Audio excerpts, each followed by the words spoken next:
I'm just hitting the button here on my devices. And hi guys, welcome to our Friday beading class. Thank you so much for being here. I see some smiling faces out there. It's really good to see you guys. We have a really fun class today. It is one of my favorite techniques. So it's something that is probably one of my first forays into beading was picking up herringbone and peyote stitch, and I still don't know which one's my favorite. It's just from day to day, I can't decide. But what is so cool about like the peyote stitches is that you can create any colors, any patterns, and it can become anything that you'd like it to. And so one of the things that really draws me to it is I love patterns and I love colors. So it combines both of those great like things together, and you can do it's basically so personalized, like it's your design. So much beading is like, we get a bead and then we didn't design the bead. Maybe we found the bead a store and we put it together uniquely. But peyote stitch with your own pattern is truly you. It's like 100% you. And so that is something that you can bring that no one else out there can do, is unique to you. So as a seller or as someone making gifts that are super unique that no one could go and buy in a store, this is the technique. And so that's why it draws me and why I love it so much. And so in the chat, we're dropping some patterns. And this is a kind of like a document intense class because we've got the handout which shows what I'm going to teach today and focus mostly on today is how to finish these things. Because you get to the end and you're like, oh my goodness, I have this gorgeous thing, right? But how do I get a clasp on there? How do I turn that into something that's wearable? And there's a lot of different ways that you can do that, but I have a favorite. And so that's the one I focused on here. And then of course, there's the pattern, and that is also in the chat now too. So this is just the step-by-step with a word chart. And I'm going to show how to start and how to follow along and how I usually, when I'm making these, how I have a process that I follow. And I'm going to share that. And then also in the chat, there's two bonus patterns. I've been working on a couple things on the side, one for New Year's and one that I haven't even made yet. I've just done the pattern, but I thought it was cool. So you guys will be the first to see it, and you'll be making it with me. But so the first one, the one I do have done, is for New Year's. I made a kind of a spin on the one we've got. It's got those same little stripes going on, but instead of putting trees in the middle, I changed it and just made stars. This little starry sky, like kind of cool thing going on here. And so that is in the chat. Hey, Danielle. Hey. Hey, it's Carmi. I just want to let you know, for everyone who's listening, the bracelet you just lifted up, that is so sparkly. That one you named Midnight Stars in Sky. Right. Yeah. And Millie has just placed for everybody this PDF. It's in the sidebar.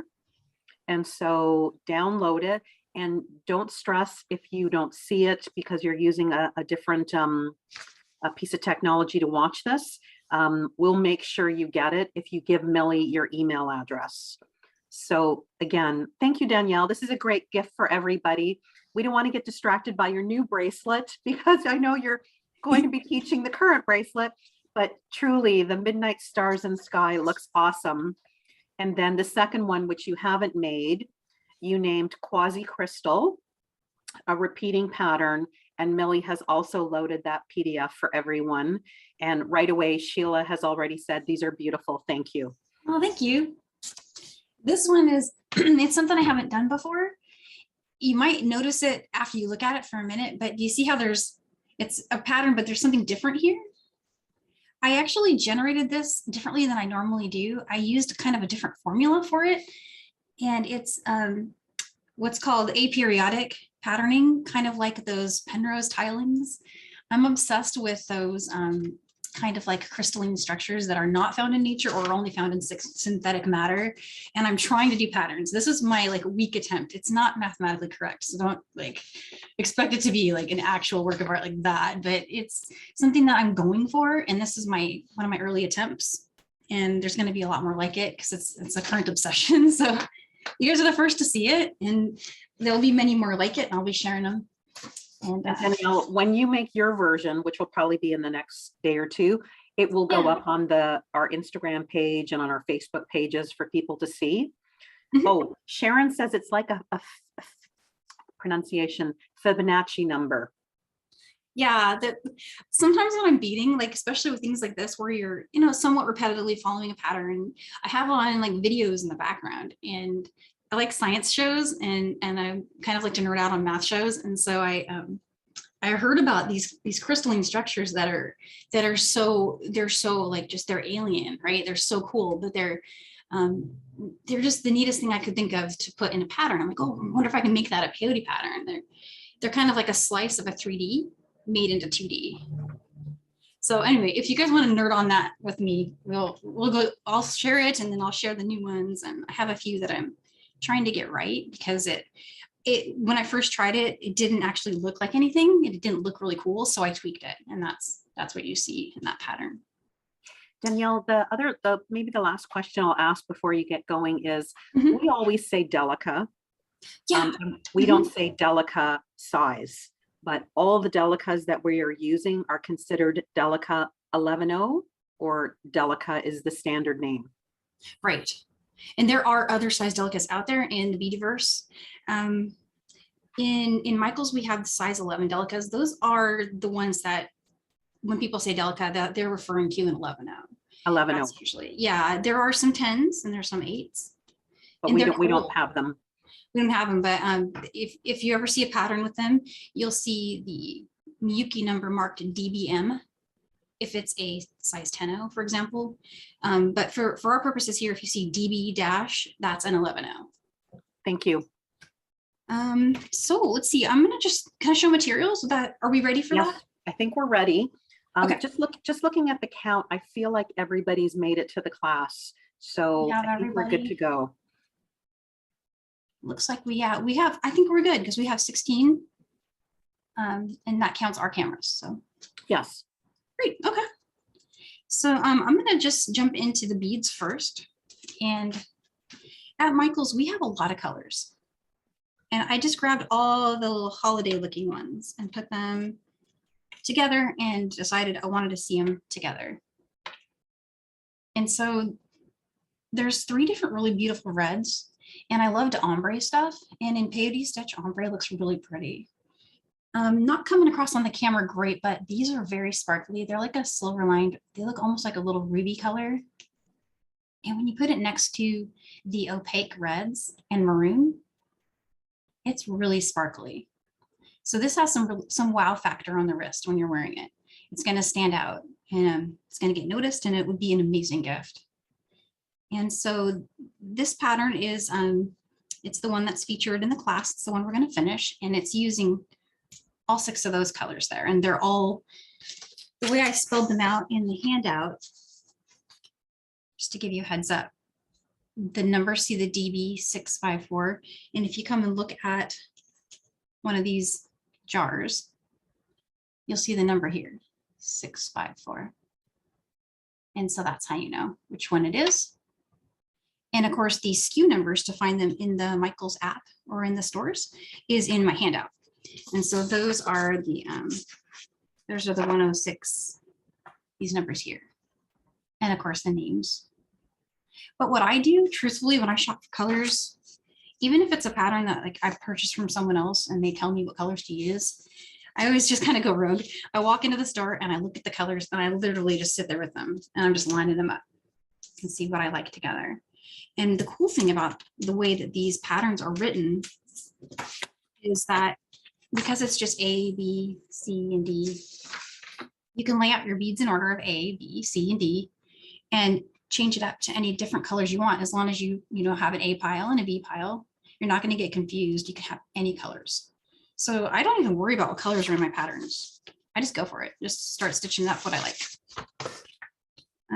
And so for thread, let's talk about thread next. I'm using the Nymo thread, and this is really good stuff. It is great paired with the size 12 beading needle, but you can also use, I tested out to see if the 10s would work, and the 10s do. And I also feel like the big eye needle, so not the soft one that's braided, but like the big eye needle that's like a solid piece of metal, but the center kind of opens and you can get thread in there. That'll go through a Delica too.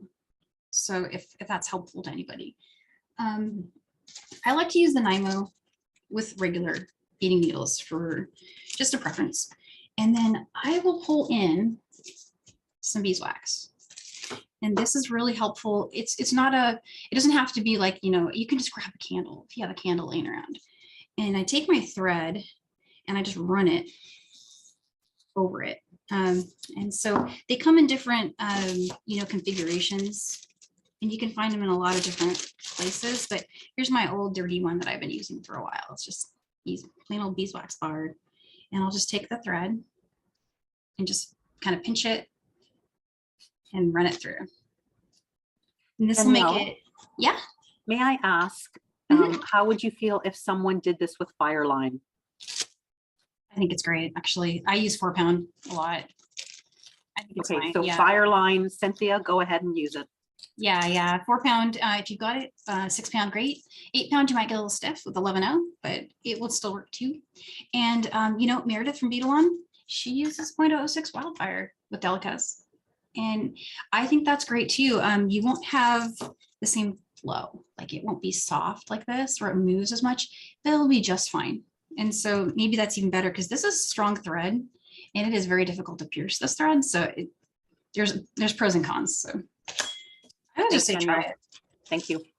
I love threads, so there probably isn't a thread I haven't tried because I'm obsessed with threads and the colors of threads. And if you have questions like that, I can definitely answer those. So I covered the beeswax, I covered the thread and the needles.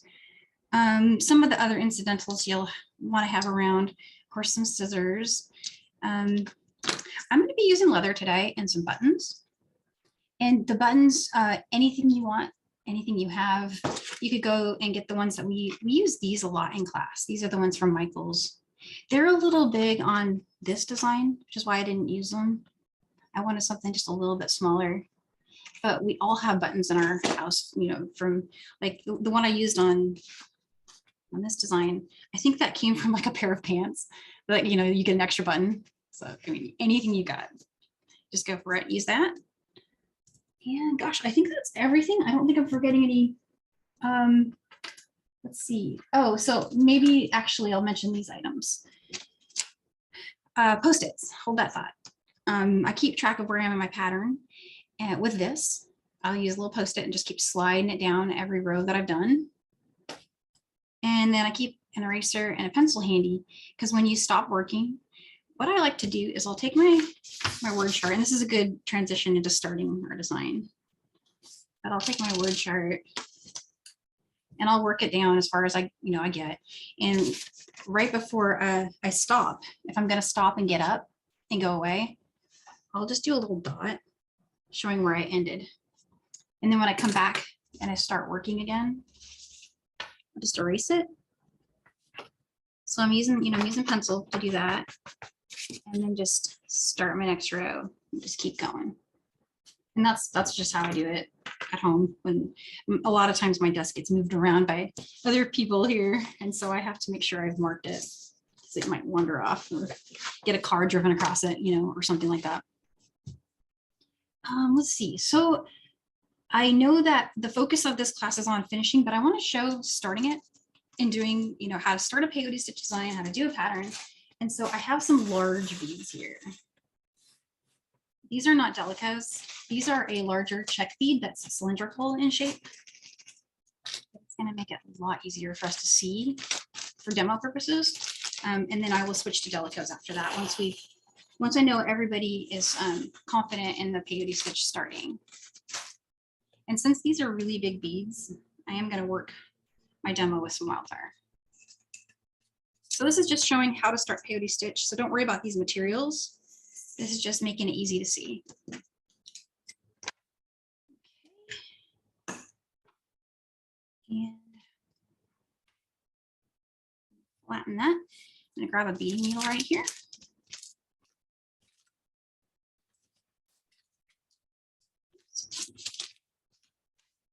Okay. And so when you're working with your Nymo or the thread that you're using, this little trick for flattening the end that I use to thread my needle, it's not going to work on threads like this, but it works great on Fireline and it works great on Wildfire.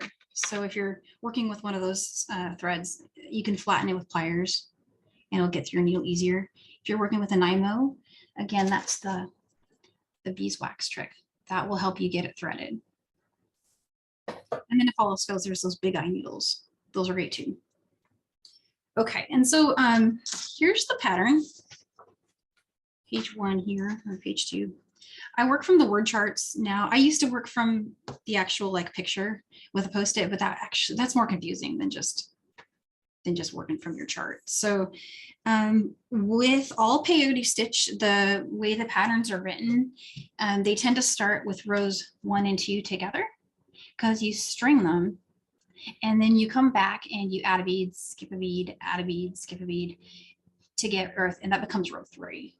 So you kind of create rows 1, 2, and 3 like almost all at once together, and then you just start adding, you know, each subsequent row after that. So to show you what that looks like, you got your 7A and 3B. So I'm going to start with that. There's 7 of my A beads. Another tip that is really good you could use is label your piles A, B, and C. You can use maybe like a little like sticker label and stick it to your mat. That's one way, or you could even just write on your mat. If you do a lot of peyote stitching, having a mat with A, B, C written on it is probably cool to have handy. Leave yourself a good tail. So in this design, well, so you're going to want to weave in. So leave a good 10 inches or so to weave in. And what I do with finishing, I'll show at the end. I actually weave in a new strand instead of using my tail to do my finishing. And I'll explain more about that when we get there, but it's just, it gives you a way to change things and repair things. But for now, just 10-inch tail will be fine for starting.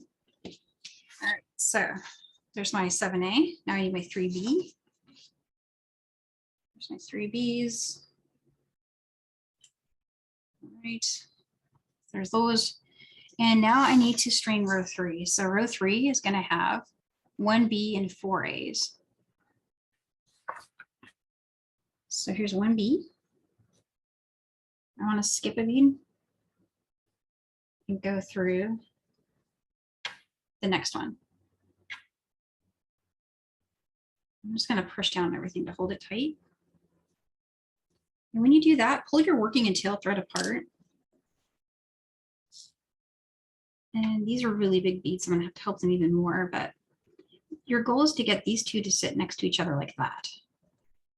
Move up a little bit, sorry about that. And kind of center them under that first, bead that we went through, and pull the working and tail thread apart. And you'll get this little pop there where those two beads sit side by side, and your tail thread, which is this side, and your working thread are coming through that bead. And then my next bead that I need to string, let's see, I did 1B. Now I need another A. So grabbing my needle here, there's an A. Let's skip this bead, go through the next one.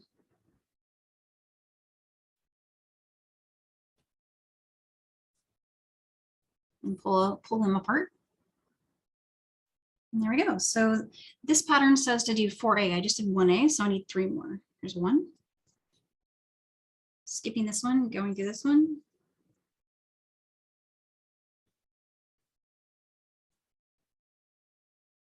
Skip this one, go through that one.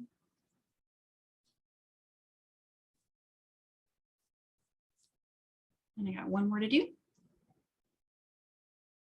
Skip one, go through the next one. And there's rows 1, 2, and 3 complete. And here's where having the image is handy. So we just strung all those. And now I need to remember which side's going forward and backward, because it's either going to be like that or like that. And so I'll go ahead and I'll grab my image. I'll use that to figure it out. And so I've got B, B, B, B, and then all these A's. So I know my 2 B's are my bottom. And there's my 2 B's as my bottom. So I want to go this way. I want to build this way. And after this is super easy because you'll always know which side you're on. So now I'm going to go back to my next row. And my next row is row 5. So I want to do 4A and 1C. Let's get an A here.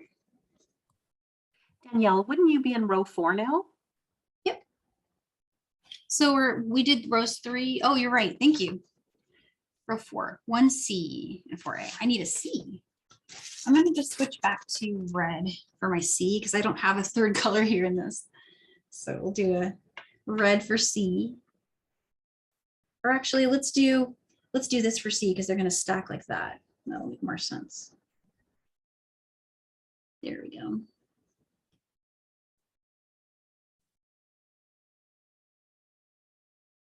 Okay, so we're at row 4, 1C and 4A. Yeah, sorry about that. I'm not doing my usual post-it.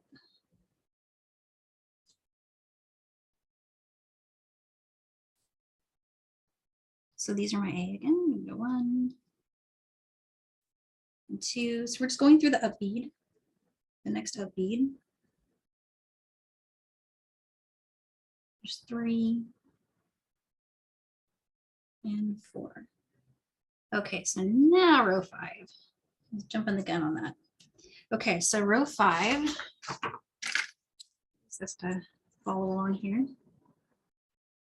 I want now it's the 4A and 1C.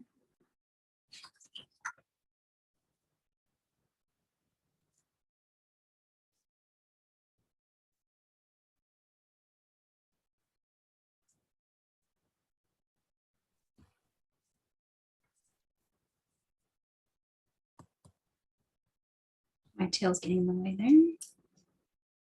And I think I'm gonna make a big knot. Look at that. Let's go through there. Okay.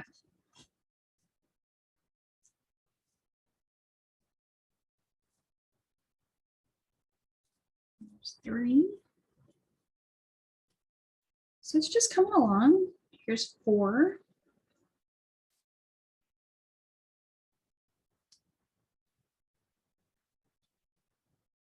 Okay, and so I'm using this as both my B and my C bead. So this is a C bead here.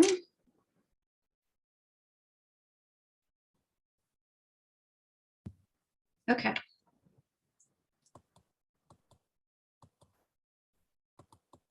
And so that's pretty much starting it. If you've got loose parts over on one side, you can pull on your tail and then pull on your working thread and just tighten everything up. But once you get to about, row 5, you've got it. It's just going to be super easy from then on. And a trick for figuring out where you are, if you get lost, like I get lost a lot. And if I don't do my little trick with marking my position, or if I haven't been diligent about using my post-it, I can still figure out where I am. It gets harder when it's really long because you have to count every single bead, but here's 1, 2, and 3, 4, and 5. So just count the beads on each side and you'll know that you need to start row 6 now, if that makes any sense. Another thing you could do is just go 1, 2, 3, 4, and 5 to know which one, which row you're at. But if, for example, you've got a super long, I lost my original pattern, went walking over here. Here it is. But when they're like this and it's really tiny, counting all those can be really hard. So it is recommended to try to keep track of it. Danielle, I'm just watching the sidebar. Is it safe to say once you have rows 1 to 4 done, is that the hardest part of peyote stitch? Yeah, getting started is hard because you're what beginners always do is they create rows 1, 2, and 3, and then they flip their pattern and start working it backwards.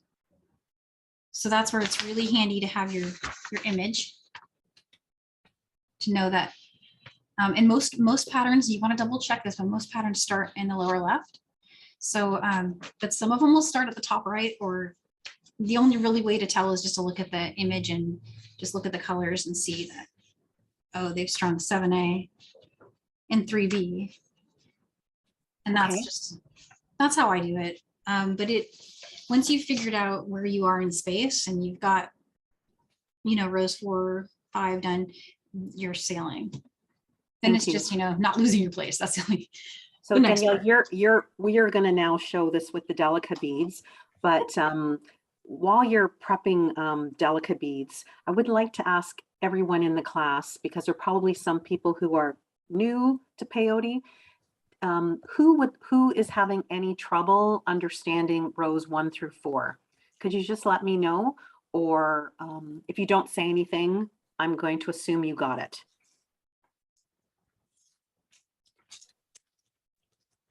Okay.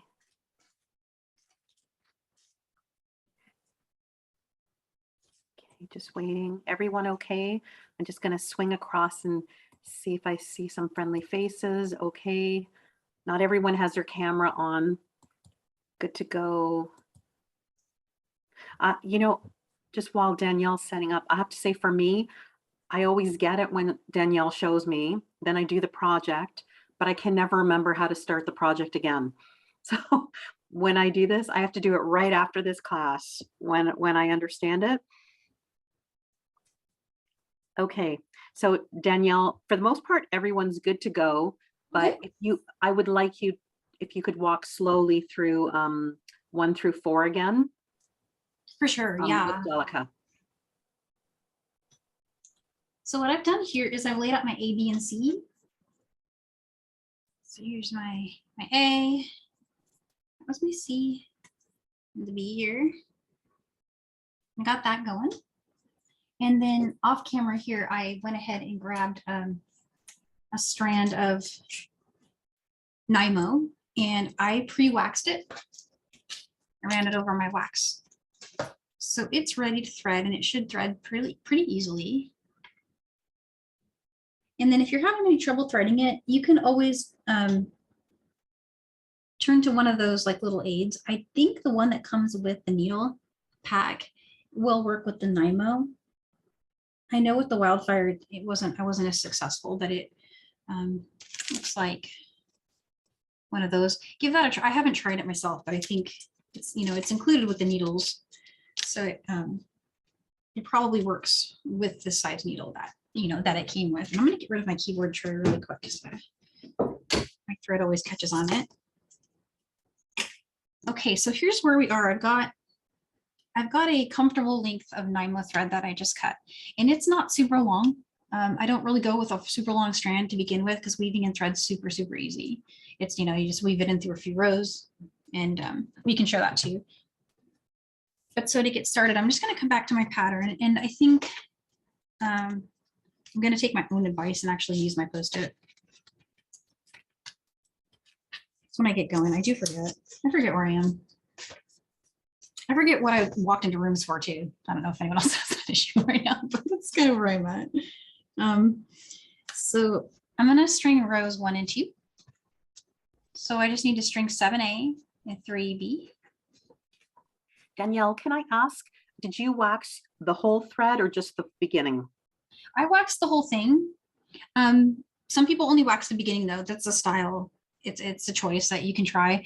I wax the whole thing because when it comes off the spool, it's got some serious curl to it. And that curl can cause me to get a knot. Sometimes, not all the time. The downside of waxing the whole thing, it's not going to slide as easily through your beads. Thank and you. You might get little shards of wax, kind of like where you might want to have to take an awl later and pick. It only happens in the beginning when the thread is fresh and you're just working your first few stitches, but you might get little bits of wax. You'll have to, you won't see it until you try to photograph your piece. But then when you go to photograph, you're like, oh gosh, you have to sit there and pick it. And Paula just mentioned waxing the whole length can keep it from knotting.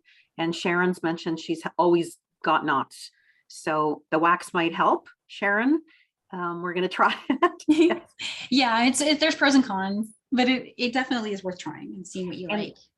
Danielle, last but not least, before you get going, I just want to remind everyone in your original project PDF, steps 1, 2, 3, and 4 have an illustration for everything that you're showing.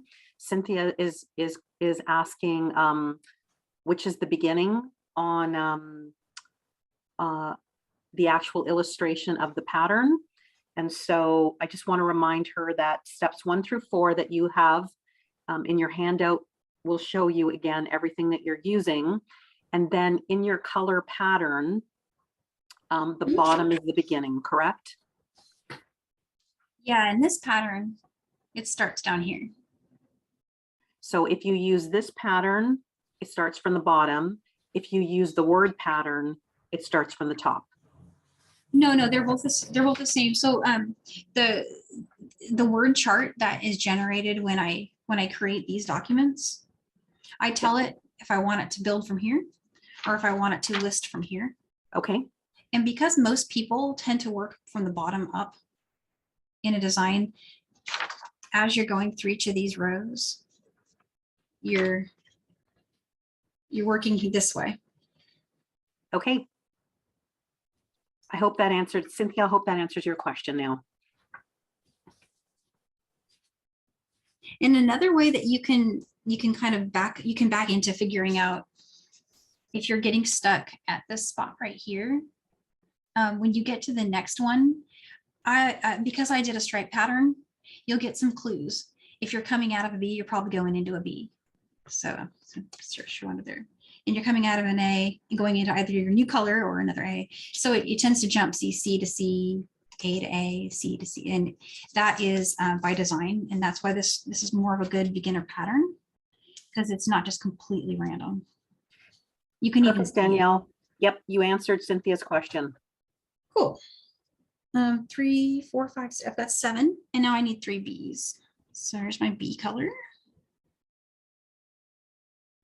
But definitely, these are amazing questions because I was actually teaching a class in person once many years ago that I had a student ask me what direction it was going, and I didn't know because, you know, when I make these patterns at that time, I was somebody who worked from my picture chart. It didn't occur to me that there was a different top or yeah, and so I had to sit and figure it out, which was embarrassing, but we learned. So 7A, 3B, I got those strung. And I'm just gonna move this down. And I'm gonna string 1B and 4A. And I'm gonna do that in between each bead. So here's a B bead. I'm gonna skip the first one. Let's move this up so it's in the center of the field of view. So I picked up a B bead. And I'm gonna squish down that first B bead. So I'm not gonna go through that one. Go through the second one.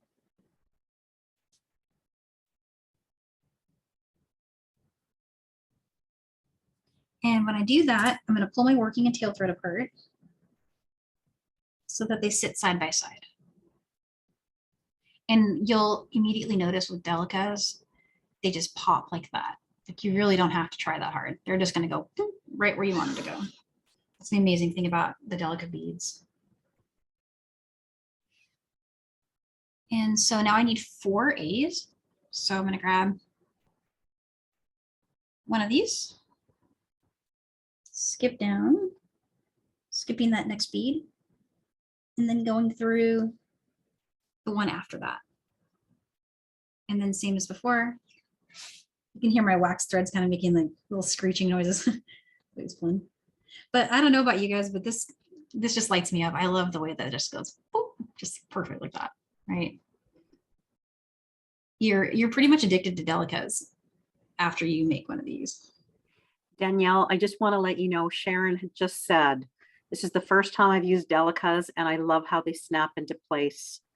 And Paula has also said Delicas and Peyote stitch are a match made in bead heaven. They are.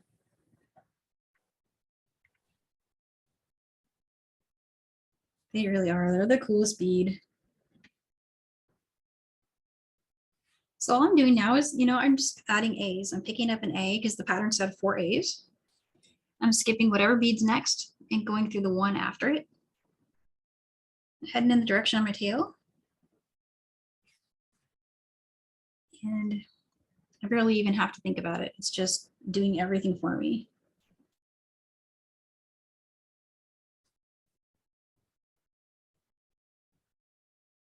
And there you go.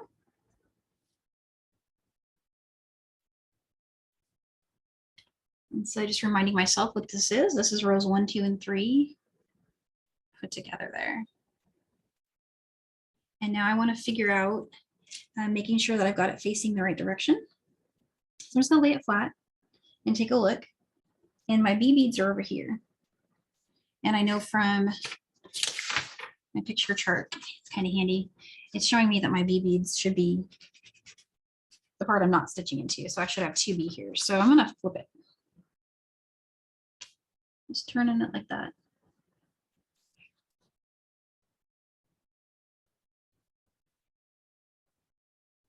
I'm going to move my tail so it's going behind my working thread. Makes it a little easier for me.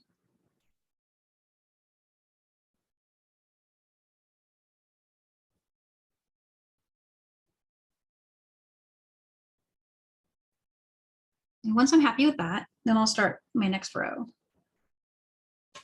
So just to recap what I've got sitting here on the mat, I know it's a little hard to see. 1, 2, 3A and 2B.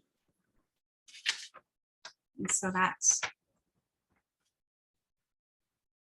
the 1, 2, 3As and 2Bs. And once you've got that, you've got it. It's just rolling now. So I'm going to go ahead and bring my chart over here and start my row 4, not row 5. Start row 4 to jump ahead. So I'm going to grab a C and 4 A's. All right, so here's C. And these colors are really close. On this camera, they're not popping as much, but in person, they pop a lot more. And this pattern is really pretty. It's got a really cool ombre going. And so once you've got rows 1 through 3 done, what you have are these up beads. And it's really easy to see where the next one goes. So here's my A. Try to pick it up so it can be seen better, but see my next up bead. It's super clear which one it is. So I pick up my A and I go through my next up bead.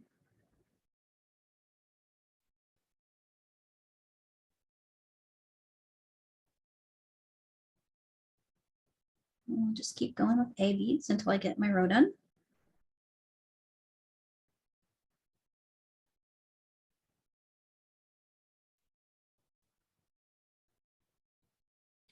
It also gets easier once you have something to hold on to.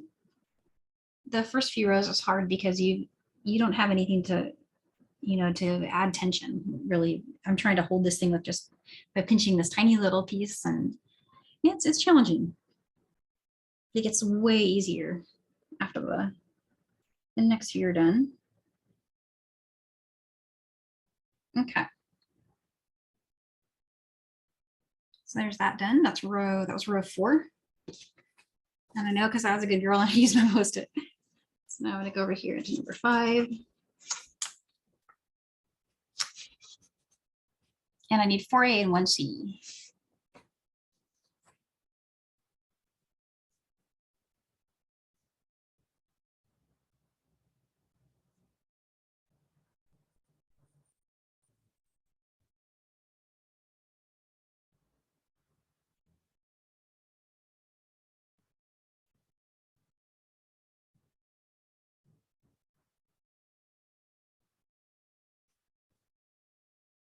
There's the 3rd.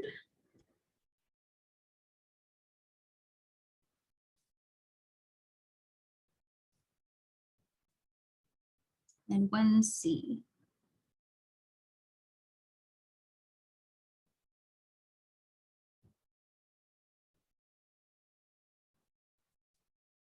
All right. It's just coming back over here, grabbing the next one, 2C and 3A.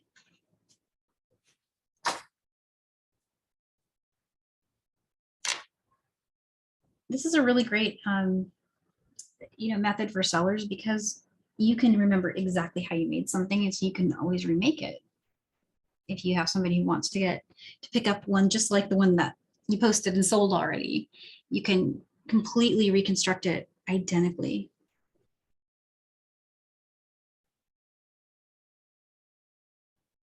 looking at 2C and 3A. So there's my 2Cs and 1A. I'll need 2 more of these.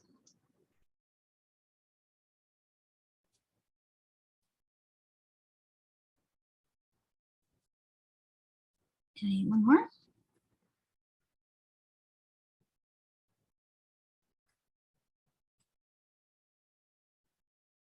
So it's coming along. It takes a little while. It's one of those projects that you don't do all at once. You know, it's on your table for a couple of days at least, and you work on it until you're really bored of working on it. Go do something else, and then come back and pick it up, and eventually it gets done. It happens quicker than I expect, and you'll notice when you get to like the last couple of section of rows that you get excited about it, and you'll just finish a whole bunch in one sitting. That's always what happens for me. I'll spend like 3 days on pages 1 and 2, and then I'll have the last 3 pages done in one day. It's just kind of like that. It's like a race. So here's 3A and 2C. Do a few more rows, and then, of course, any questions, let me know if there's questions about patterns or starting your work or any of those things.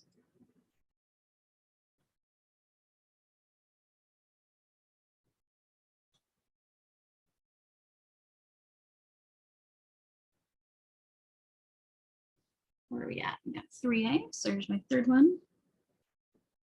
On the 2Cs.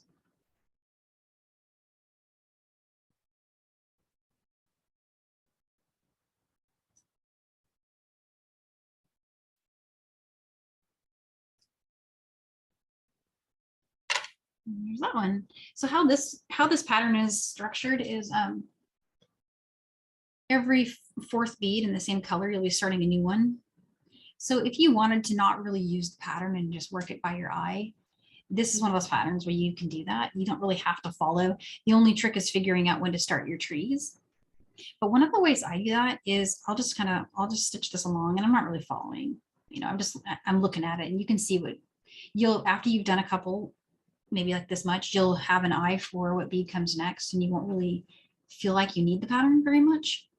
But when you get to about, so for example, when I add my last block of B, and I know there's 3 blocks of B, when I start switching to C again, I start paying attention because I know somewhere around the 2nd row of C, I'm going to need to start with my green bead. And that's when I'll flip back over to my pattern, figure out where I am, and start working that center. And then once I'm done over here, I'll just finish it off and make it match what I started. And I was showing that in reverse. That's the beginning and that's the end.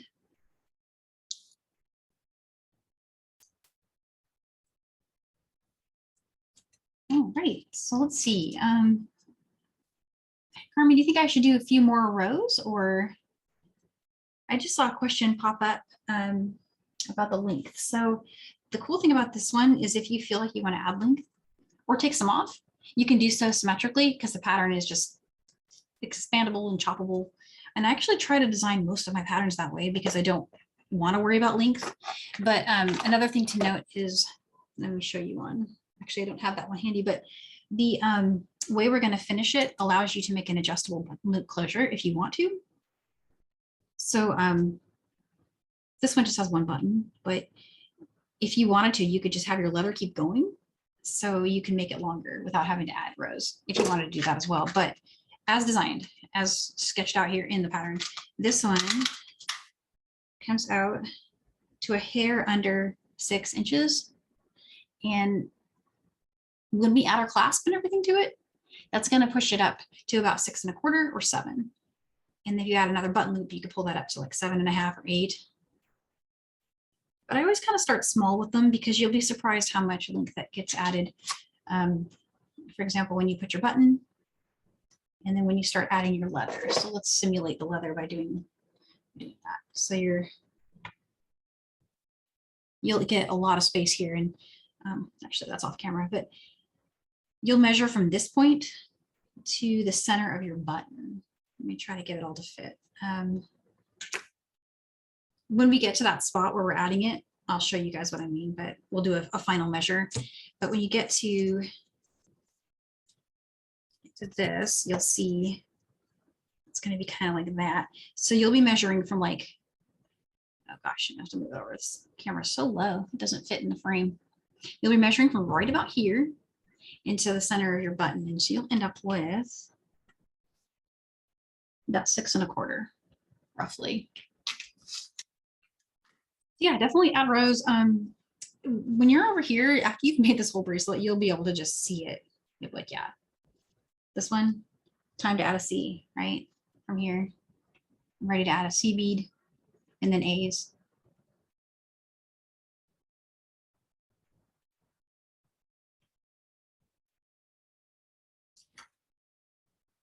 I feel like it's kind of intuitive like that.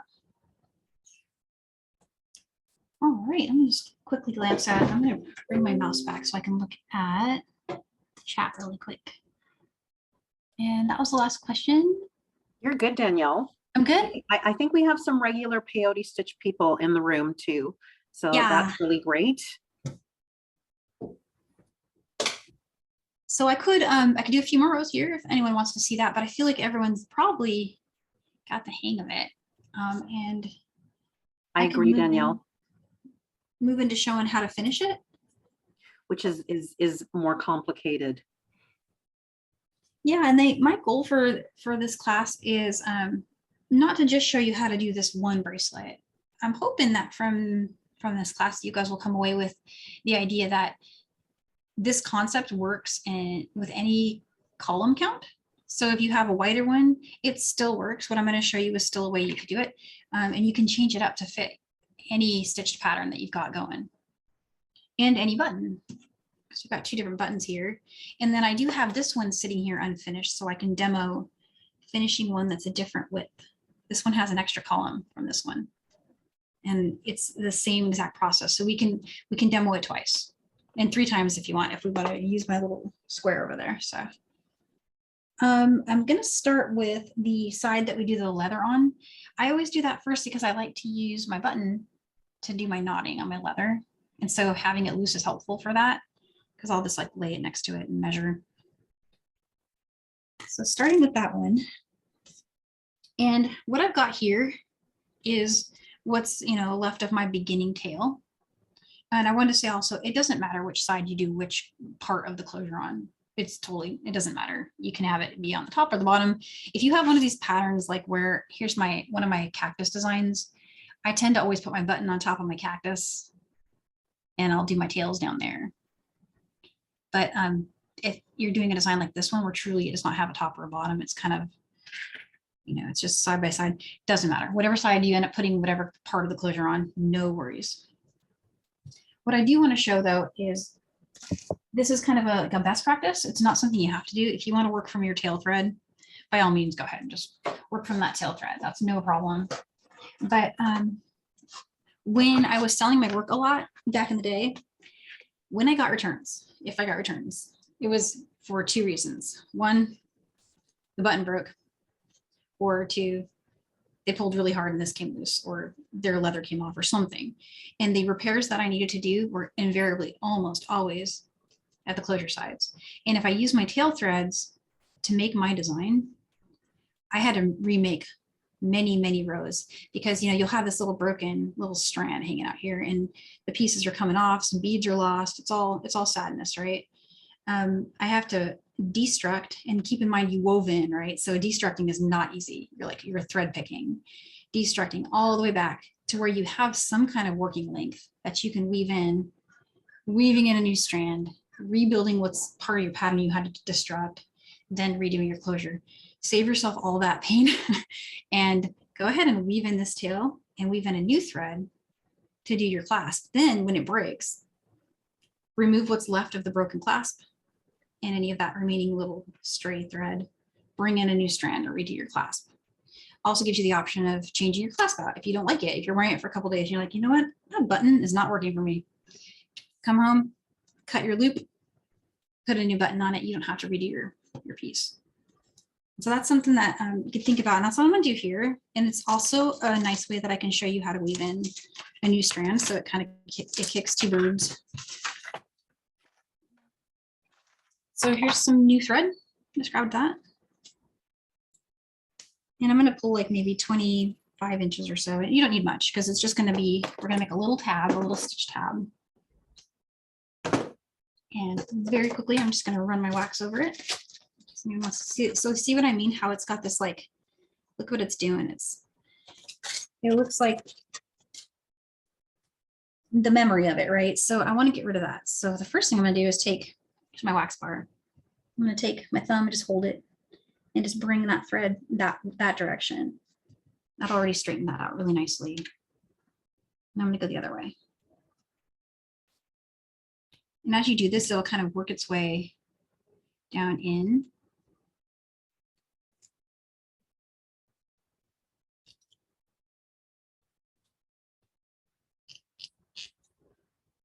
And I'm pulling pretty hard. Once it starts getting stuck in there, there we go. Here's my new strand. It's all waxed up. And I have a needle floating around here. Here it is. Got that. It's up to you if you want to weave in your old one. As a habit, I always weave in my new one before weaving out my old. But in this case, it doesn't actually matter that much. The only trick I would say to keep your eye out for is maybe try to exit from the same spot, because it'll make it easier for you to follow my pattern for how we're going to decrease. What we're about to do is what's called a decrease in peyote. And if you're exiting from where you left off your working strand, it'll help you. But again, not impossible to get there, even if you don't. So not the end of the world. It'll just be a little extra figuring out. So this is my new strand, and I'm just kind of entering the work anywhere that's, that it just happened to go. And pull through, leave a little bit of working. You don't need much tail. We're going to trim that right away, but I want to leave something to hold on to and also to test to make sure it's stopped moving. So I know I got a good weave in. Peyote stitch is not one of those designs where knotting works out very well. These are little tiny beads, and anywhere you try to knot in them, I mean, it's even too hard just to get your needle in between them. So knotting is hard. And if you try to do on the side, it's definitely, it's going to show in your work. But there, I've gone through 3 beads. I'm going to keep going. And I'm going to do 1 turn. I found that 1 turn is usually enough for peyote, because peyote is so tight. You just don't really have that much to worry about when it comes to weaving in. So here, let's do my turn here. And by turn, I mean I'm changing directions. So my thread's coming out this one. I'm going to go down through an adjacent one. Let's get this in focus. So you see where my thread's coming out there. I'm going to go through the one next to it in the opposite direction. So through that one. And that spot was just chosen at random. It's just where I ended up. Spin your beads in your fingers like this. When you do those turns, you're going to see the hat of that thread kind of bridging over those 2 top beads. To get it to disappear, just take your fingers and roll it. And it should just pop right into your work. You can pull the tail. And it's still moving right now. Let's do our little test. I can still get my tail to move. And I want it to stop moving, so we need to keep going. I also want to end up over here where my old working thread was. So I'm going to go down 1 more bead. I'm going to go down maybe 1 more. And then 1 more turn, and then I'm just going to head straight for this spot. So here's where I'll put my other turn right here. Here's some more kind of, using that little hat in there. And now I'm going to try to travel up go through a couple of beads if I can.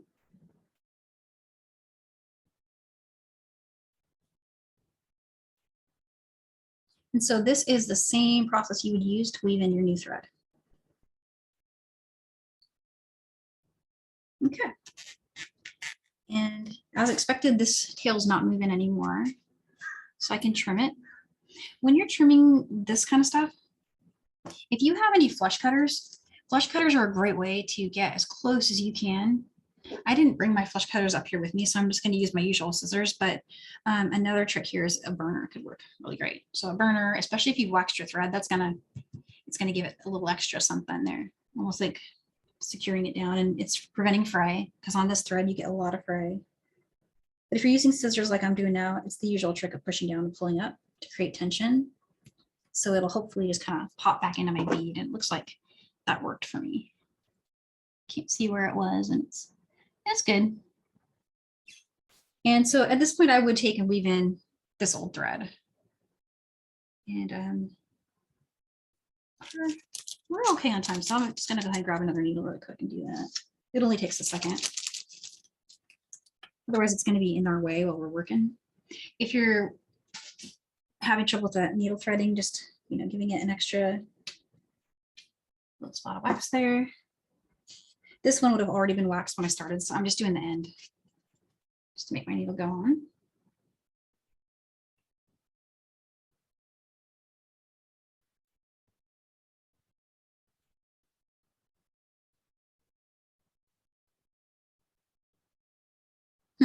It's not wanting to go in there.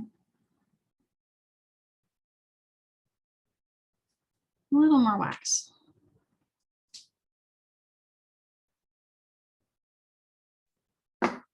And that, I think that will help. Let's see.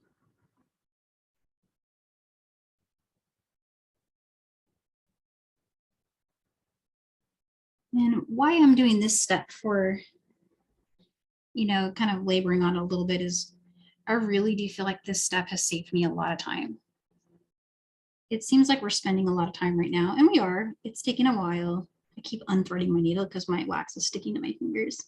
But when you're, especially if you're selling your work, or if, you know, you've gifted it to somebody, when you get it back for repair, if you get it back, this is going to save you so much time fixing it. It's just extending the life of your piece. And also, I think it makes it a little stronger.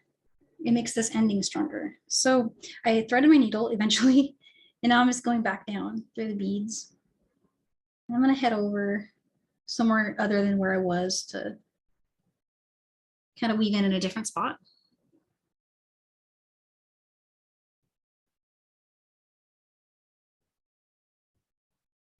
And this weaving in is easy because this is easy to get through the beads, I guess is what I mean. The hole diameters on a Delica are generous and consistent.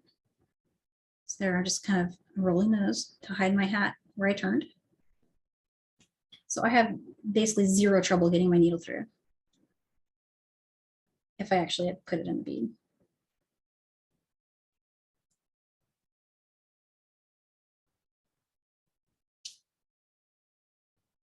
I'm going to do one more turn, and then I'm going to, again, I'm flattening that hat, just rolling it, that to hide, and then keep going.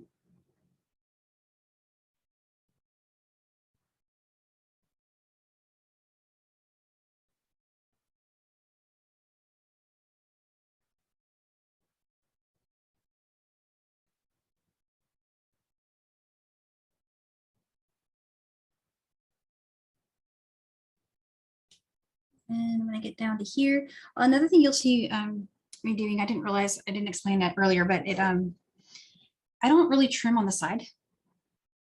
I trim on top of the work. So I'll exit from a bead that's like kind of like right on the top. And the reason I do that is for some reason the thread just hides better. If I trim on the side, two things happen. Number one, if I'm doing my push down pull up thing and I'm trying to, even with flush cutters, I risk cutting thread here on the side. I don't want to do that. I don't want to risk that. So if I've got my work here and I'm going to trim it like that,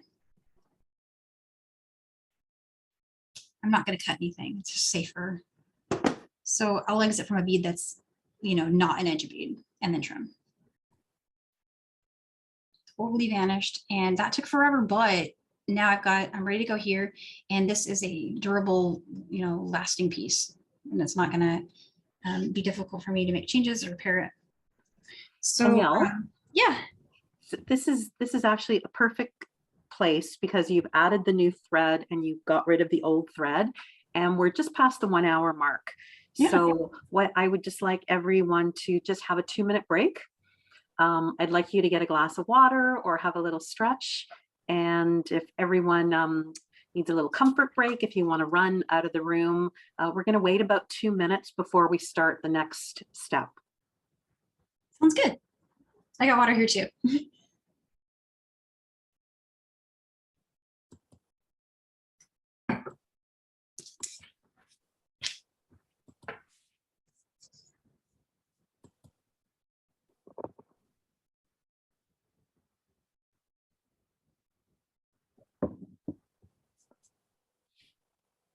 Danielle, while we're waiting, have you ever sold this style of bracelet in your in any of the events you've been at or selling? So this pattern is brand new. I just did this one for, for our class. Right. But this style of bracelet is I guess it's if I'm known, it's what I'm known for. Yes. People who know me, they're, oh, the cactus bracelet lady. Because I got my start doing these and I have made so many versions of it. I have one with flowers and I have one that's a Christmas one with a star on top of the cactus. Then I have one that's got a heart for Valentine's Day on the cactus. It was all just the same exact little thing. I don't know. It was just, I did not know that. So it's great that we're having this little break for a little time for conversation, because I do think we have a couple people that hopefully we're helping them with their businesses. Can I ask on behalf of the group, what would you sell this bracelet for, given the time and energy put into it? it ranges. The three factors I have to think about is, did I use Delica's range in price between pretty affordable and more expensive depending on the finish. And if there's any like 14 karat coating, or so I have sold some for as much as $100 to $110, depending how wide they are. But this one that I'm holding right here, I used to sell these for about $45. And that'd be a good price for one of these, $45 or $50. These That's are a great insight. But I have others that I used to sell for closer to 70. And what's going on here with this one is it's got some more expensive Delicas in it. It's got a really unique, expensive finish. So whenever you get these iris finishes or these like mats, they tend to run up a little bit. But you'll have to account for that in your whatever formula you're using to price. But the method that we're using to close this design today is recyclable so many ways, because you can use it to attach to a connector. You don't have to do a button or a button loop. You can just go ahead and, I purposely grabbed ones that were made with a little bit larger Delica so you can see it better, but just go and stitch it over a connector like that. This one was, I couldn't keep them in the shop. I kept this one for myself. It's the last one I have. I could not keep these in. They're just, it's beautiful. Fly out. There's a few other like ideas that I can share for finishing them, but they all involve creating a shape with a Delica. So like in a peyote stitch, you can actually create a shape, and then you can decrease and increase. That could be a future class, I think, because that one that would take longer for me to explain, but I just wanted to put that out there as there's a lot of potential here. Like there's so much you can do with designs like this that there's always a next level. That's what what I'm going for there is there's I'm hoping everyone will see I don't have to do exactly like that. I can do so many different things and it'll work for my finding or my button or my idea. Thank you, Danielle. I know I ask questions on behalf of people who may not have anyone that could mentor them. And like even Cindy just posted, she hasn't made the leap to selling except to a few coworkers. It's on her to-do list. She's still a little intimidated, but I'm hoping a few others that have been taking our classes have jumped into the selling.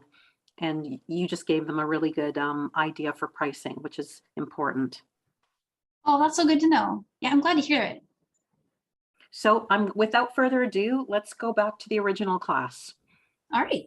So I'm going to do a decrease now. I'm going to take this design and I'm going to modify it. So let's go back to the handout for a sec. So I can show you what I've done over here. We're going to create a little tab that looks like that. We're going to fold it over and stitch it down to put our leather through. So the way that's done from where we are now is we've got our thread exiting over here, and we need to normally, so from where we are here, we'd come out, we'd pick up a new bead, and we'd go through this up bead, right? And you'd have another bead sticking up right here. But we're gonna decrease. So we're gonna turn and go back through the last bead and just kind of weave around so that I can get exiting from this up bead going in that direction. And then just keep on adding as normal, adding our peyote stitch beads. And then when you get to this end, weaving around so that you can exit back out and decrease down. So we're basically taking it down to where we only have to add 3 beads per row. And that makes the leather fit nicely, and it also hides it underneath your work. So that, like, for example, when you're wearing one of these designs, let me bring this one back. When you're wearing it, this is the side I put towards the wrist. And since it's smaller than the band surrounding it, it makes it easier for that leather to get over it. And it hides it so that when you're wearing it, it's totally hidden there. Looks really cute on, and it's easy to button. And so how to do that here on this one, we're gonna just take a step back, going back through that last bead.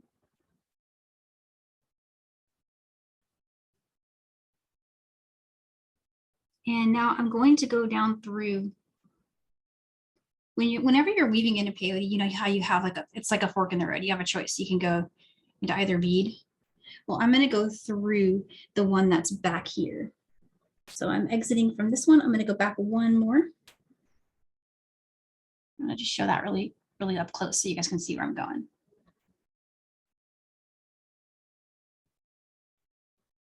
And that's just giving me, you know, I'm doing that thing again to get rid of the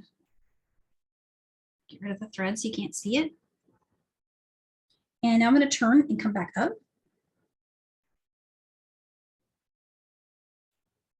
Through that bead.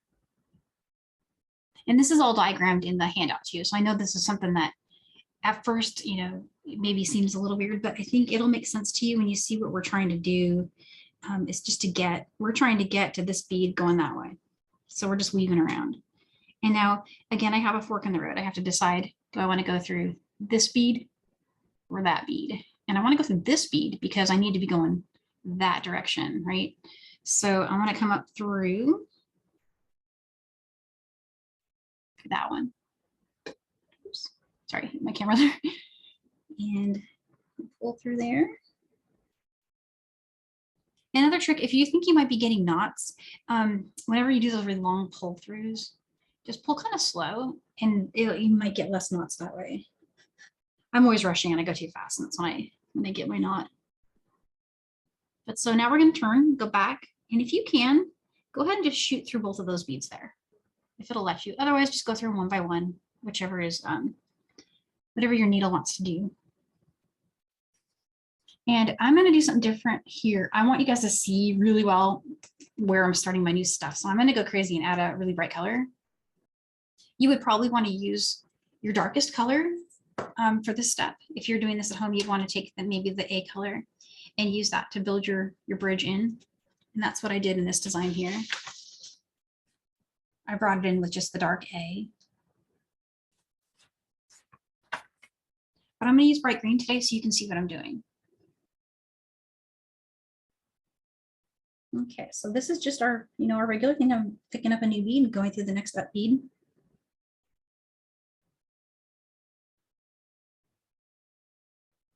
To the next one here. And I'm going to add a total of 4.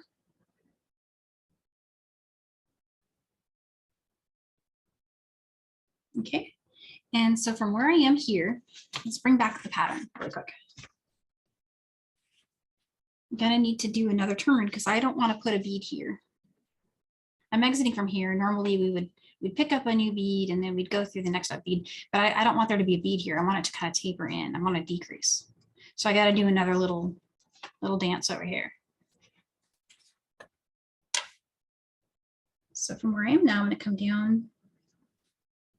down through the adjacent bead. And then through the next one down from that, go in on the inside. So 3 beads in there.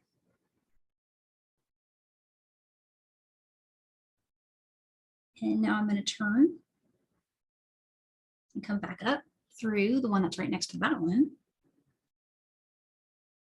Give it a roll.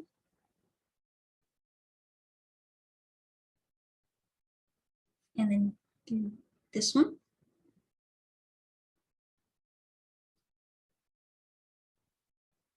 All right, and now I'm where I want to go. I'm going to turn through this bead here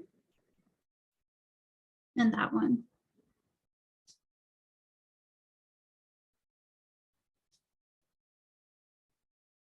All right, so now when you're here, you're going to start adding just 3 beads. And from here on, we're just going to do regular old peyote stitch for a while. So here's one.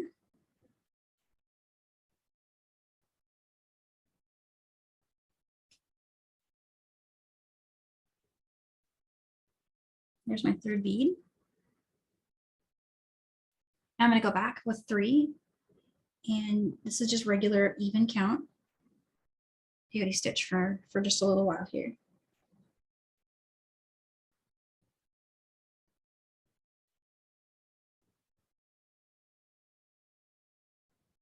And so this little decrease move that we did there could be done differently. So you don't have to taper down to 3. You could taper down to 4.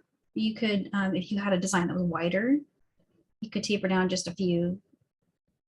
I tend to go, so for example, if I had one of these designs where it's wider, I would make it maybe 4 wide.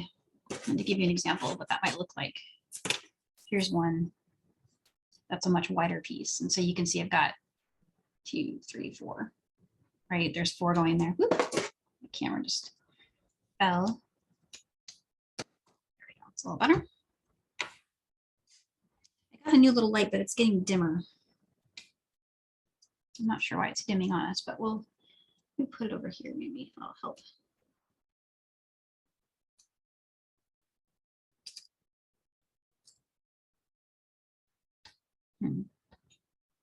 Sorry about that. Chose this moment to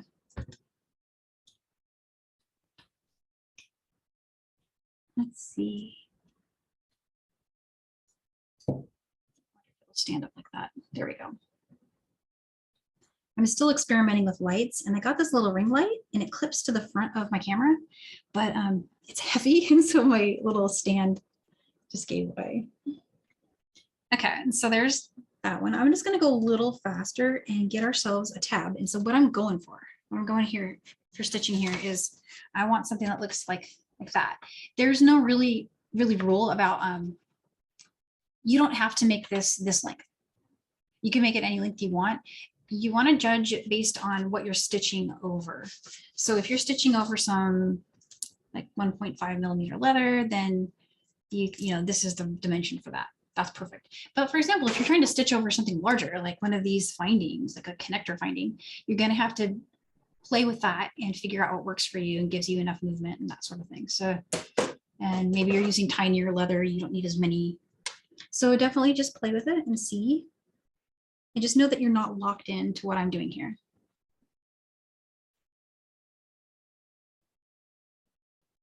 Did I see a question pop up there? I'm sorry if I missed that. I was playing with my light. Danielle, I just wanted to make sure you were at a good spot before I asked you. Have you ever done a wide bracelet where you did 2 tabs on one side and then 2 buttons on the other? You know what? I haven't, but that's really cool.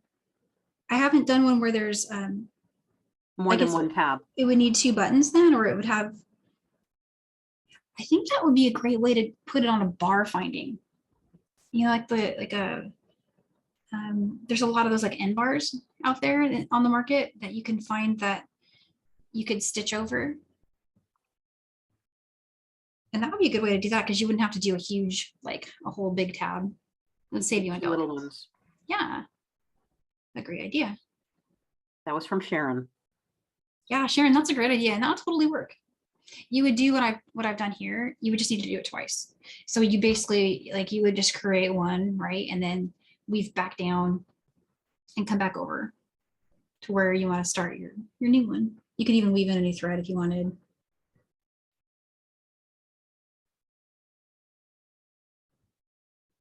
I'm going to keep going for, it looks like in the original handout, I'm going to try to do what I did before. I don't always do the same thing, but it looks like I had about 7 going. I'm just going to count from one side. I've got 5 here or 4 here. I'm going to do 3 more. And then we'll be good.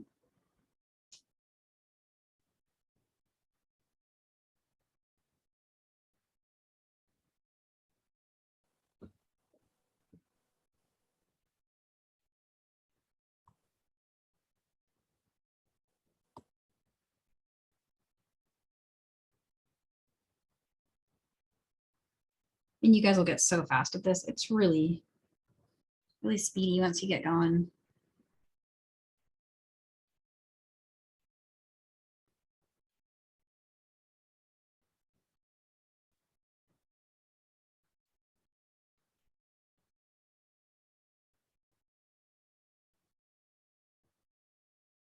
I got 1, 2, 3, 4, 5, 6. I need 1 more.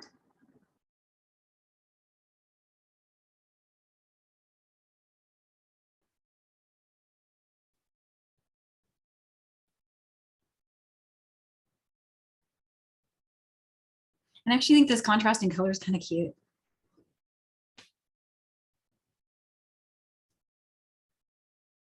This is my last row.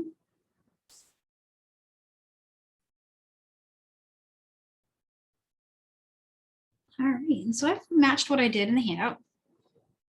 And all I've done there is just made a little decrease tab. You know, we just wove around so we could decrease, and that was an intro to decreasing peyote stitch. If you have a side of this that's your favorite, choose it now because you're gonna have to cover up the other side. I feel like this one's my front. They're the same, but I mean they're literally identical. But you can just choose which one you want to fold over toward and become the back. So this is going to become the back of my design.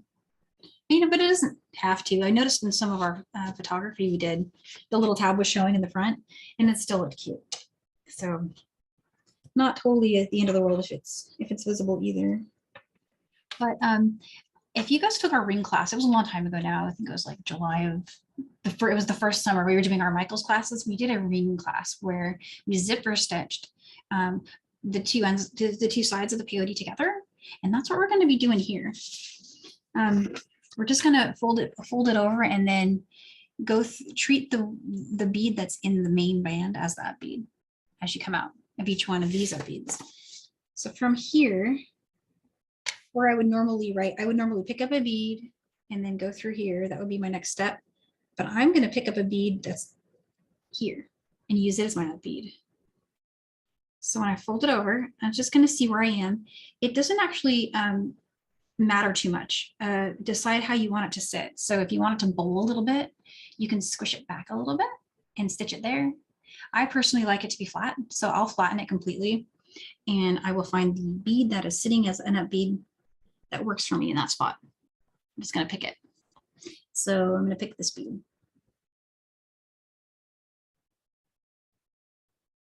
So there's the one I chose. I'm just going to go through there.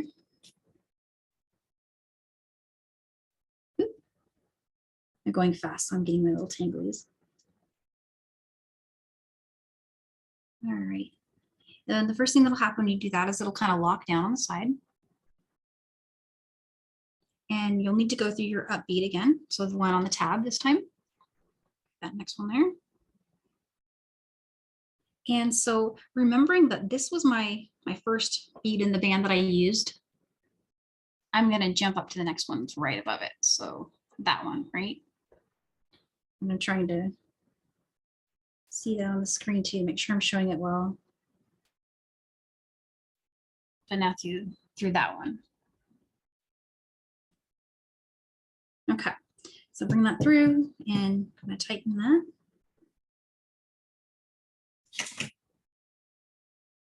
Go through the next up bead.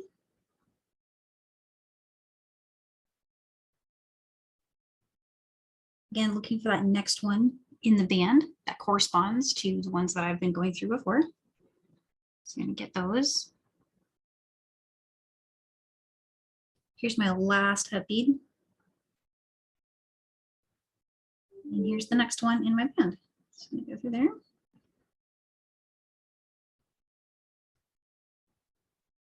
And that's pretty secure now, even just with that, but I will go through and reinforce it. And the way to get back to where I was is I'm going to go through the next bead in this direction. So I went up, now I'm on the side of my work, right? And I'm going to come back down through this bead here on the side, pull that tight. And now I'm in the spot where I can get through that next up bead.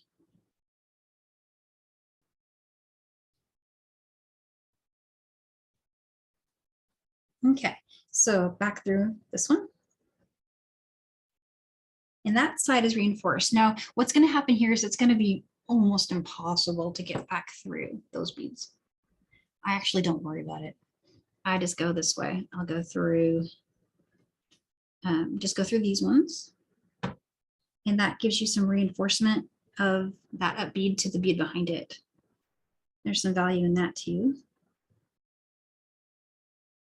So I went through those two. And I'm going to get all the way to the bottom.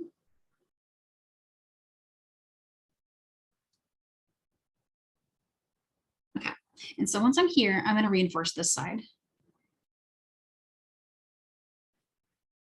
I'm just going to come back through that bead. And now I just want to weave in. So I'm going to weave into the main band from here. From where I am, I'm going to go through this one. And then I'm going to kind of get out of my own way. I'm going to get away from the tab here and just start going into the main band in the other direction.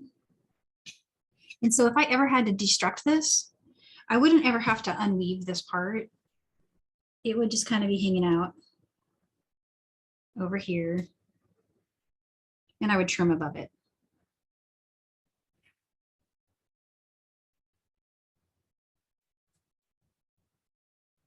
Okay. I'm getting some tangles over here. Let's get this out of the way. Put that strand on top. All right, there we go. So let's do a few turns, trim this and get it out of our way, and then let's put the leather on.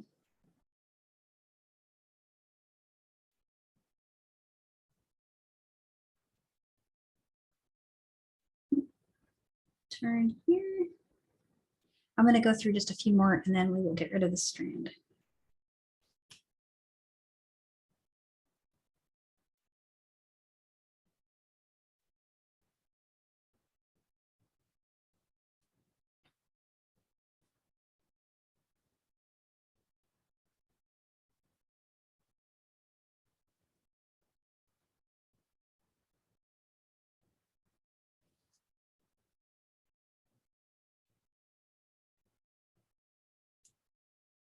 All right, scissors. Get that roll. Okay, and if we're liking that, then let's put that little camera there. There's my light. Okay, so leather time. Danielle, Yeah.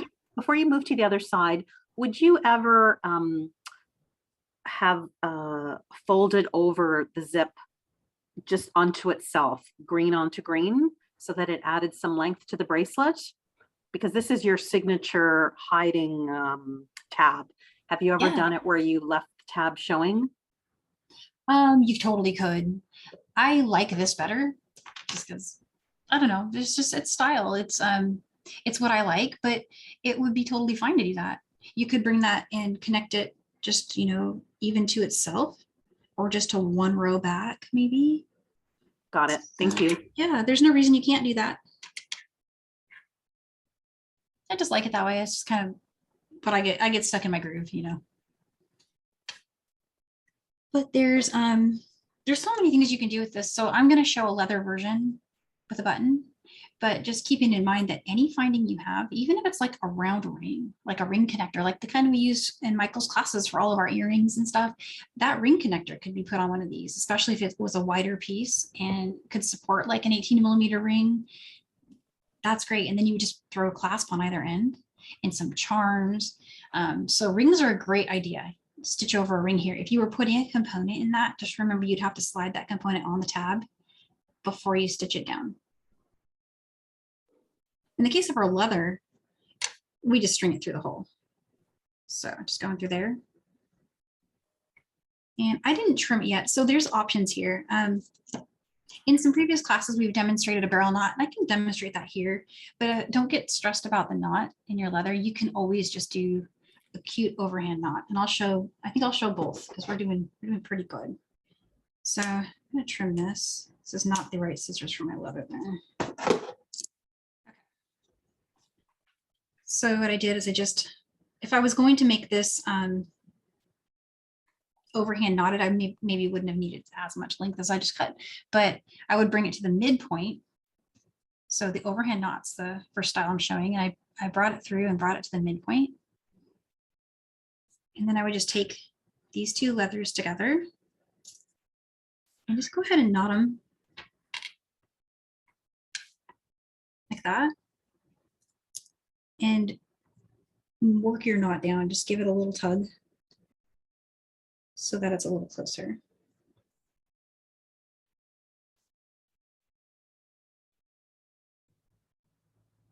And that works great. And then you would take your button, measure it, give it some air, especially if it's a dome button. So like this one's flat, so I can get away with getting a little closer. But if you were using a larger button, you'd want to measure extra for your dome so that it can get over it. And then just tie another overhand knot in the spot that works for your button. You can always adjust a little bit. Bring that down.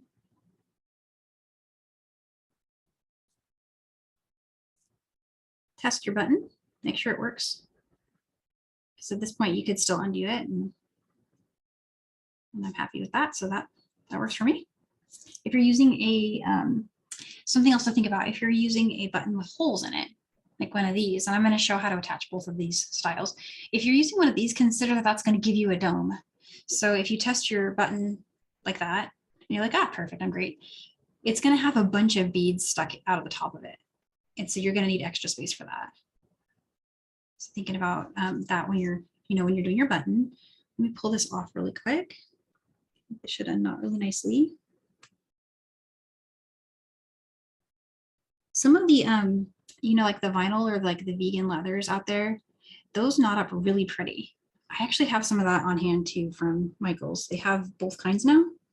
And I didn't know they had that. I looked last time and it wasn't there. And then last time, most recently that I went, it was there. So just check and see what's at your local, and you'll probably find something really great.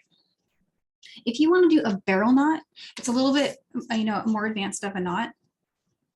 But you do the same thing. You'd cut your leather, but instead of bringing it to the midpoint, bring one strand.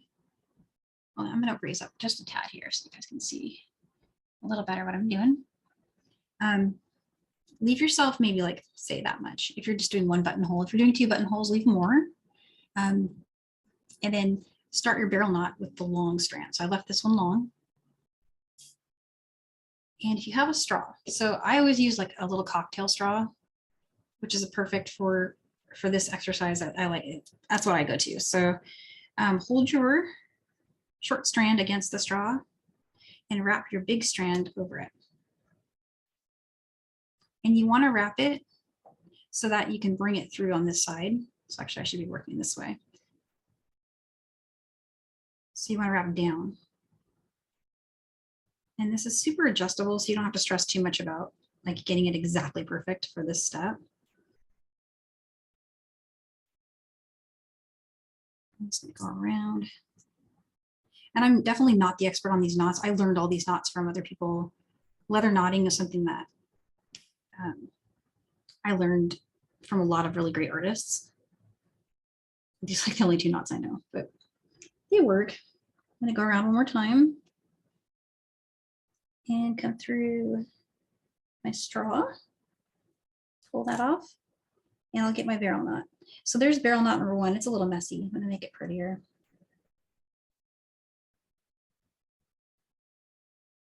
The cool thing about it though is you can tighten it up a little bit to make it get closer to your button. And I put the ugly side on the bottom and the pretty side on the top. And the trick to doing that is just work it backwards. So whatever side, for some reason, when I'm creating these knots, whatever side I'm holding facing me ends up being my ugly side. So I'll make that knot, you know, I'll bring the straw over and do my wrapping like on this side versus on that side. So there's the pretty side of that knot. And then you would just come up, again, use your button to measure, give it a little air, and then try to put another bail knot like right there. So let's do that. Grab this one. The overhand knots though, they're definitely easier. So feel free to go for that if this is annoying in any way. I feel yeah, it's kind of annoying.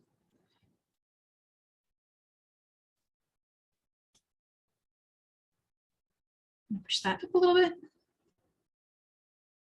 Bring that through.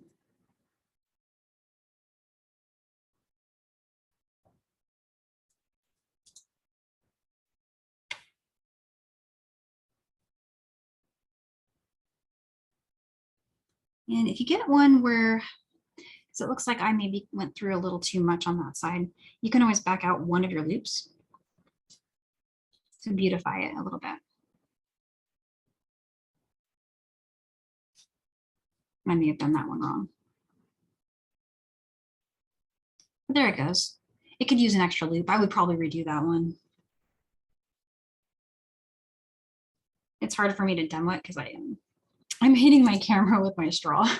So this is one of those ones where your hands need a little bit of room to maneuver, but you get the idea. You know, there's just lots of different ways you can knot your leather and play with that and see what you like. So back to the button side. As a best practice, again, I would weave this in. This is the leftover thread that I started with right here.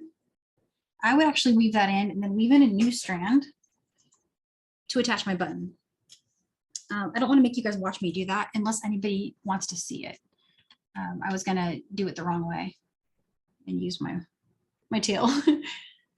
But Danielle, I think you really covered the best practice. So okay.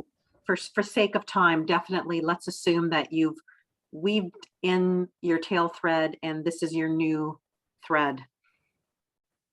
Exactly. Yeah. So pretend I weaved in, you know, another strand and here's my new one coming along.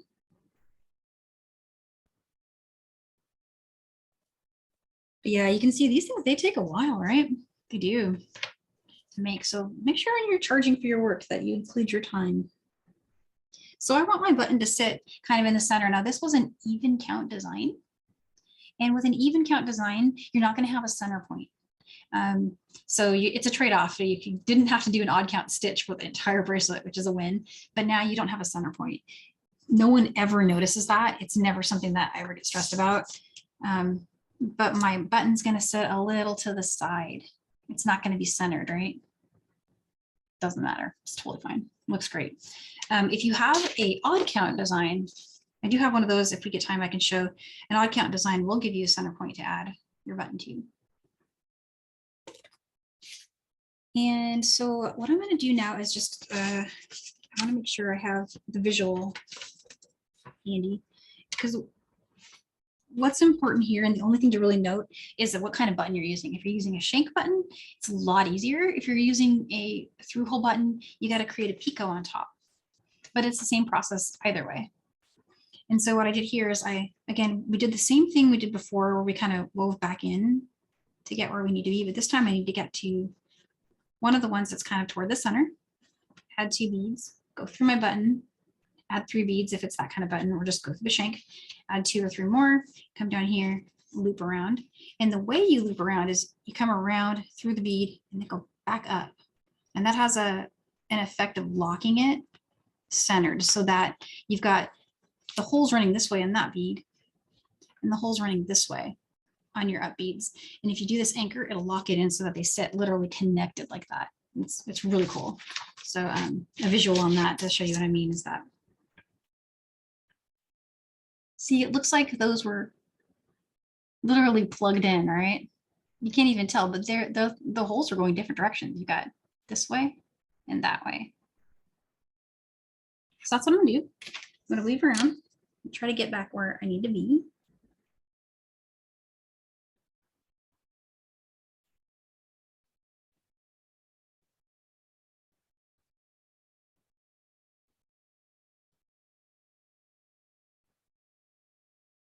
I'll go through one more. And I want to be exiting from a down bead. So not from an up bead, but from one of my down beads. So the bead I'm exiting from right now is this one. And I'm exiting from that side of it. So now I'm ready to string some new beads. So if you're doing a shank button, string 2 or 3, depending on the length of the shank that you're using. Go through your button. String 3 more, 2 or 3, but whichever you like. And there's no front or back, so you don't have to worry about front or back. And now keeping in mind, I exited from, oops, am I locked up there? Okay, so I exited from this bead. And now I'm going to jump over and go through the one that's next to it. I wanted to note one thing about what I'm doing here that might help somebody. Depending on the size of your button, I jumped over one up bead and went through it. But if you had one of those like really wide buttons where the holes are spread out on your button wider than the space between 3 Delicas, you could skip 2 up beads and come down through one of those. And if you were going to do that, you'll have to choose to exit from here or here. But you can skip 1 up bead, or you could skip 2, depending on where you want your button to sit. I often will play with this multiple times till I get what I like. And it's different every time because I don't always have the same component or the same, button shape. So I can't give you a, a rule for it because it's something you're just going to want to play with and see what you like. But I'm going to look at this one and say, yeah, that's pretty good. So I'm okay with where that is.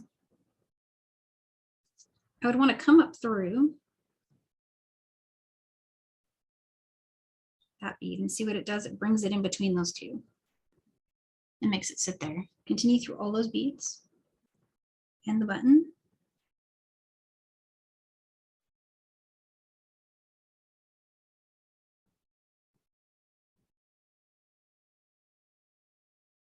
And now when you get back over here, you're going to see your thread exiting from where you left off. Go in the opposite side of that bead. So you get it anchored right. And you should get something that looks like that.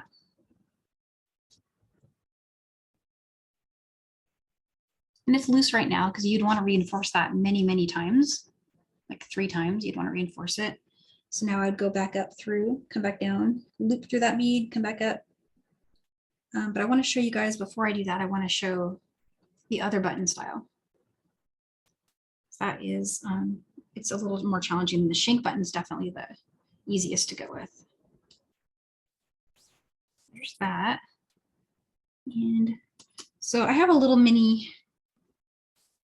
through hole button there.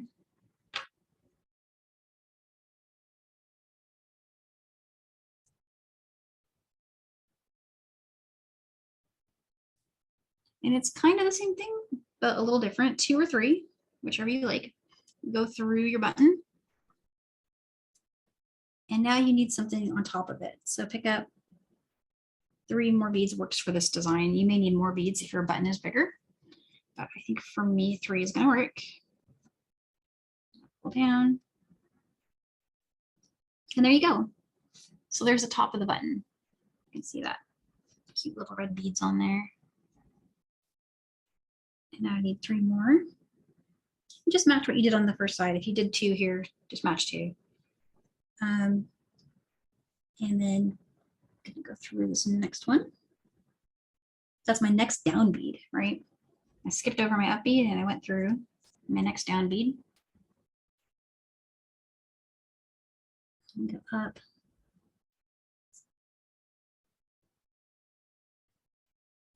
This first pass is always really loose for me, and it kind of helps because you can get through your beads.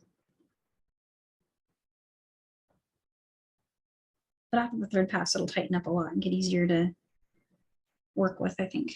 So I went through all 3 of the beads on the top, down through the buttonhole, and through, if I can get through them, all 3 of those beads below it. A magnifier, if you've got a magnifier, this is the time for that to shine. Be able to see all these little tiny spots. And through here.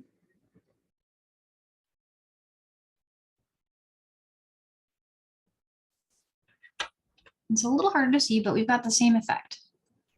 Where those beads are now perpendicular to the ones below, still a little bit loose. But if I go through one more time, and then a third time for extra security, I will have a really tight, nice looking connection there.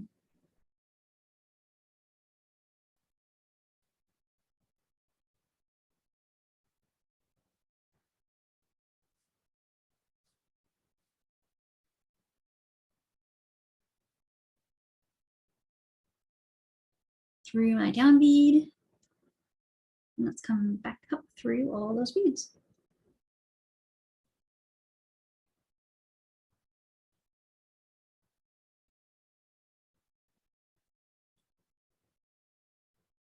And that's even with just two is looking really good, but go through it again. Oops, I lost my needle. Danielle, now I understand why you said you had to make a little extra space when you made your leather knots. If you had the button out, that there would be some beads on top of the button that also had the leather had to go over. So now I get it.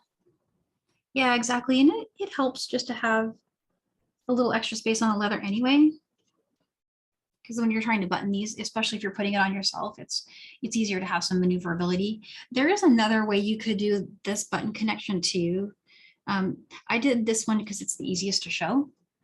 But when you're working with these kind of buttons, you could also just do one strand of beads coming out from one of the down beads and then go up through it, picot, and come back down just through a single strand and do the same looping anchor thing. That would work too. And it might help with getting through the leather as well. But this works, and this tends to be the way that I feel is strongest and has always, stood the test of time for me. So I always do it that way. And it looks exaggerated here because I used 3 beads, but I think in the handout, it only shows 2 going into the button, and you might find that's better. But also, I wanted to see over here on the side. No, I thought I missed a bead, but I didn't. Actually, it's okay. Yeah, so let's test it. I haven't done any weaving in yet. I reinforced it only 2 times, just enough that it's tight and I can test. So bring it over, and I actually made my button loop way too big. So I would probably redo that button loop now. Move it down a little bit. Cool thing about leather is you can just pull it out and do that.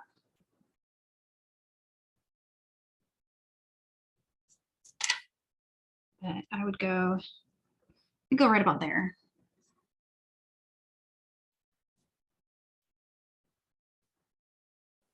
And just do another knot.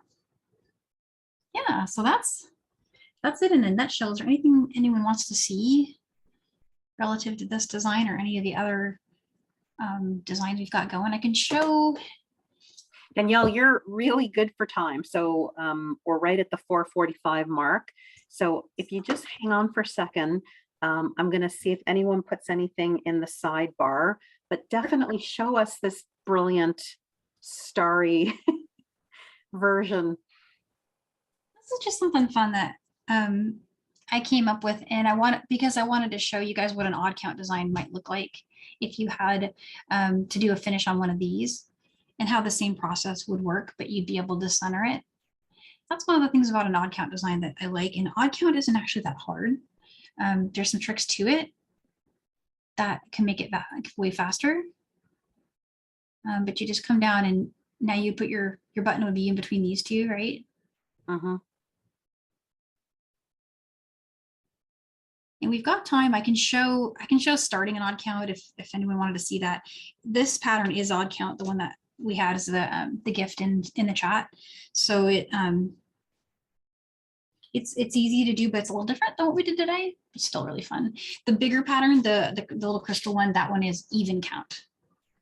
And so another thing I wanted to share is like, so for example, if you have a pattern you love, but it's odd count and you're just like, oh, I'm not doing odd count.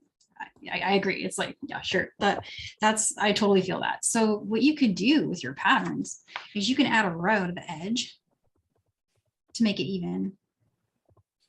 And if you did that, the way that it would work is just at the end of every At the end of every other row, you'd add an A. And at the beginning of the rows in between, you'd add an A. And suddenly that odd count pattern could become even. And just pick the color that's dominant in your pattern, and it would just have a stripe running down the top of it, of that color. So every other bead, it either be the first or the second. Yeah. We're okay with the sidebar. Jessie did notice that you said when you were selling your work, and I said you're not selling your work right now because you're not going to any craft shows during the pandemic. But hopefully someday you'll have a booth again somewhere. Yeah, I'm hoping someday, and I have stuff online sometimes, just kind of fit. Managing a store right now it's kind of all I can do schedule wise. You know, there's so much going on and life is so busy. But I'm gonna encourage you, if you want to put the camera on yourself so everybody could see you and you could just see a couple people. Sure, yeah. We've got a couple people I'm sure that would wave and say hello to you. Hey, Amanda, Cindy. Hey, I'm going to switch to gallery view so I can see everybody. There we go. Hey, guys. How fun. I don't ever really get to chat, so it's so nice to see you guys. Yeah, I feel like I'm your interpreter. So cool. I love I'm your interpreter, trying to let you know who's out there and who's got questions for you, and you're getting some hellos, which is wonderful. Danielle, we had a missed class because of Thanksgiving, and now this is a small class because it's a premium class. Next week, we're back to the regular 1 hour free model. Yep. Did you want to share that sample with this gang? Yeah. So we've got that poinsettia bracelet class, which is this one right here. And the way I strung it here makes me think of a necklace. Like, what if you did some silk cord like coming up? It could become a really cute necklace too. So that's a really inspiring one. I like that. It's just super duo beads and some size 6 and some size 10. But it's cool because we're going to learn how to do a ladder stitch first with super duo, and then turn it into right angle weave. So we did ladder. Sounds hard. No, it's super easy. Remember the one that we did in August? We did a seashell pendant. It was last days of summer. Yes. That was laddering. We just laddered a bunch of super duos. This one is almost the same thing. It's just going to have 2 on the side, and then you just flip around. You'll see how easy it is. It's like done, super easy. And then I embellished it because, you know, I had to embellish it, right? But it's cute by itself, even if you didn't do all this like topping stuff. And then the class after that is the these earrings. And these earrings are Delicas. We get to play Delicas again. And I'm going to show how to do a single column peyote stitch. It's really, really, really fast. And then you can just ombre it. It's done differently than the way we started today.